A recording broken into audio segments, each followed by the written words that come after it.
Patriotic lawyer stands with voters, sues establishment GOP for broken promises. Bob Hegman, a 70-year-old retired lawyer who lives in Virginia Beach, Virginia, is fed up with the GOP establishment's broken promises. The conservative lawyer is suing the national and Virginia Republican parties with more than simple bad faith failure to repeal Obamacare, as Republicans had promised voters for over 7 years. The lawsuit states Republicans have been engaged in a pattern of racketeering which involves massive fraud perpetrated on Republican voters and contributors as well as some independents and Democrats. The suit goes on, saying that the parties and national GOP leaders con trusting voters out of millions in campaign funds while knowing they weren't going to be able to overturn Obamacare. According to Hegman, that's prima facie racketeering. NM reports. Hegman struck while the outrage was hot, quietly filing just a week after curator of the Senate Mitch McConnell failed to pass an Obamacare repeal-only bill. It's Hegman's belief Republican fundraising should be just as accountable to donors as any other commercial money-raising effort.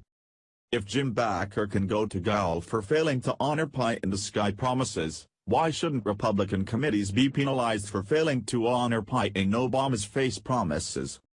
Hegman says Republicans could have repealed and replaced Obamacare with a 2-page bill. But the leadership never intended to do it. They want government control of health care, because as far as Republicans and Democrats are concerned it's their way of balancing the books.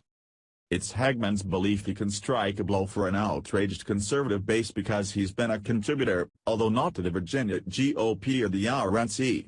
The dangerous section of his suit is where he demands the political arms refund on his money if Obamacare isn't repealed.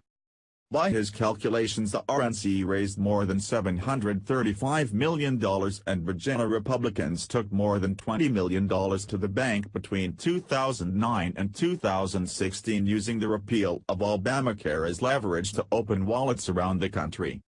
If a promoter raised almost $1 billion and promised to build an energy plant and then didn't even break ground, he would be guilty of fraud in spite of the fact he's also probably a green energy advocate. So why shouldn't politicians who promise much and deliver nothing be held accountable?